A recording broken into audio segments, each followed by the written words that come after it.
I'm going to talk about the 7 touch points. Now, in today's context, people are not uh, buying just like that. So, because they have more options, and since they have more options, they go about the process. The process is quite not the same, right? Initially, few years before, if you want to buy something, you just go to a shop and buy. But right now, it's not the case.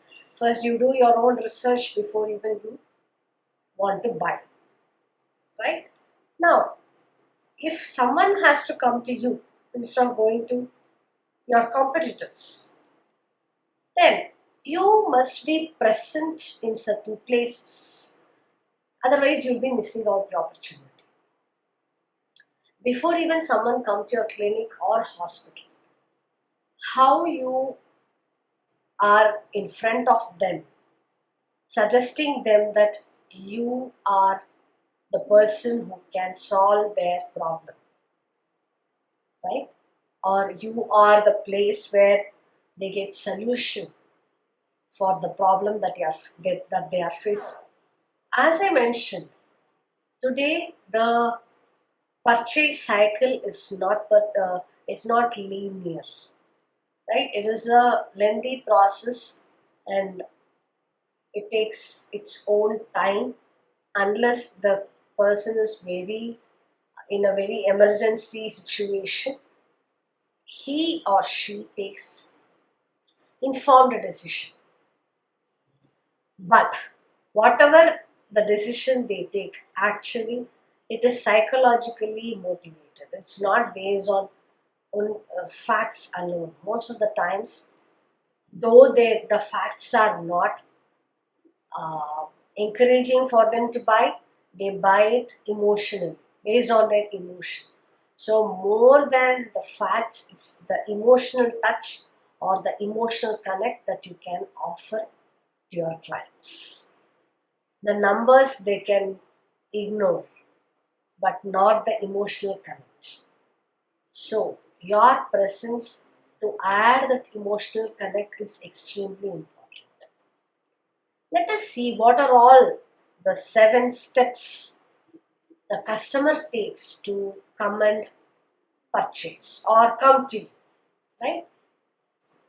So the first step is unawareness. So they are not aware about you. They don't know you. They don't know who you are. So that is the first step, unawareness. And most of the times they are not aware that they have a problem. That is also there. Awareness or problem recognition.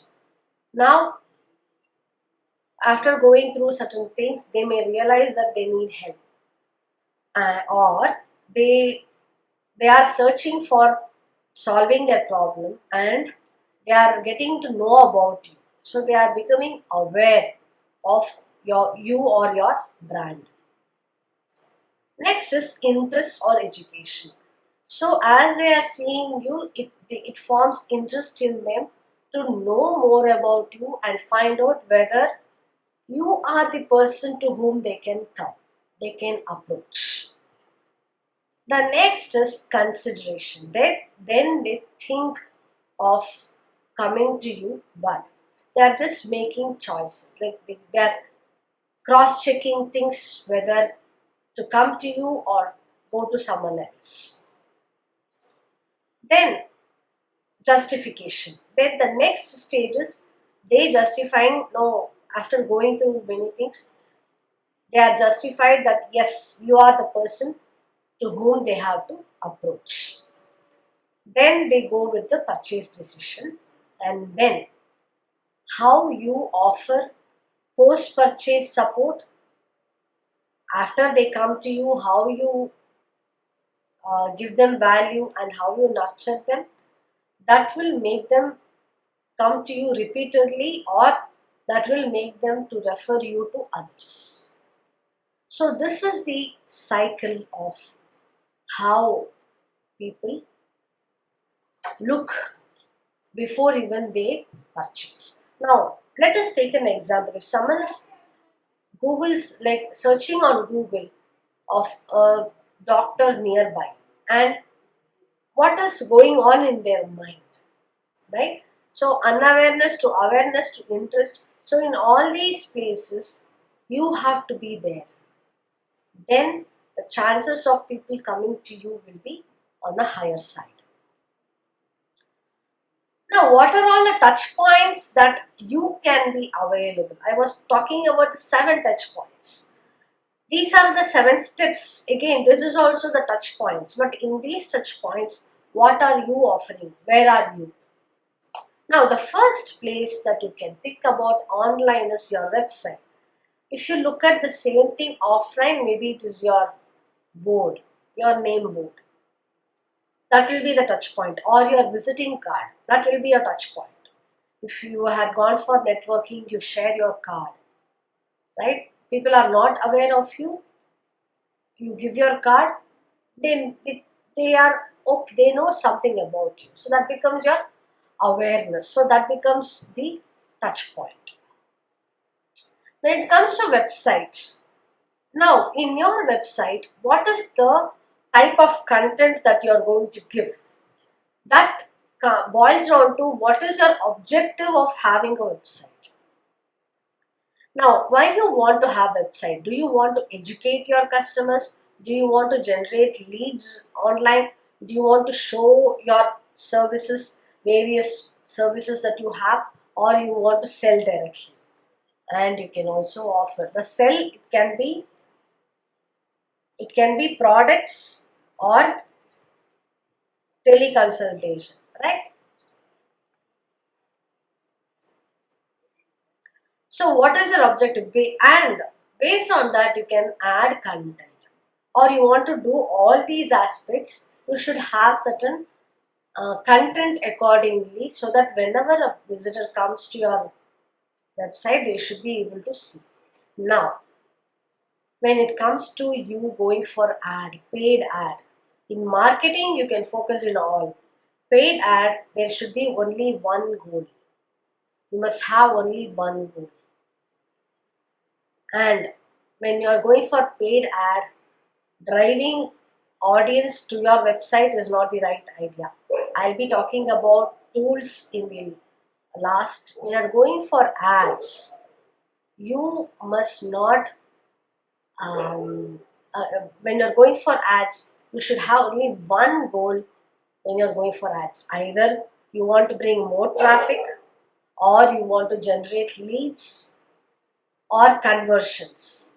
So, or brand. Now, if your focus is on building brand, then your focus is just to be present in front of your audience. Your brand is just present in front of your audience, which normally is called as impressions. So you will be spending more on impressions than on clicks. So that you have to be clear on your goal. So website is the touch point which you can leverage on. The next touch point is email. Once you generate leads, once you have people who are coming to your website, you capture their data in the form of leads, right? They become the list. When they come to your list, you can start talking to them, telling about your, like you can add value to them. Whatever specialization you are in, start adding value to them, right? So you are in touch. So that will be the touch point. The next touch point is Google Map and reviews. So you have to be present in the touch point. Next, social profiles or pages. You must have separate, like you have to differentiate between your personal profile and business page. This is going to be your business page, so you have to have pages in social platforms. So that will be the other touch point. Next, physical connection yourself. So once they are convinced, consider and justify that they have to come to you, they'll come to your clinic. So your clinic becomes the next touch point. Then, after you offer your services, collecting the feedback, that becomes another touch point. So you will know how they feel, what they feel about your service. So that will be the next touch point. And the last is post-treatment mechanism. Now once they come and go, how you are going to keep engaging with them, keep communicating with them. So that will be the last touch point. Now, what are the touch points you are already there, and what are all the touch points you are yet to come? And these touch points, what is your objective? Now, in Facebook, you may be educating your audience, right? So that is your objective. So that they come to you, you form a special group so that you keep adding value to them, so that they can come to you whenever they have a problem. So that is the objective. Similarly, what is the objective that you are creating, based on which you want to bring more customers to your practice? So this is the power of 7 touch points, and these touch points create impact in decision making of customers coming to you. Okay, now in the comment section, write what is your takeaway from this session, and what are all the touch points that you are yet to have.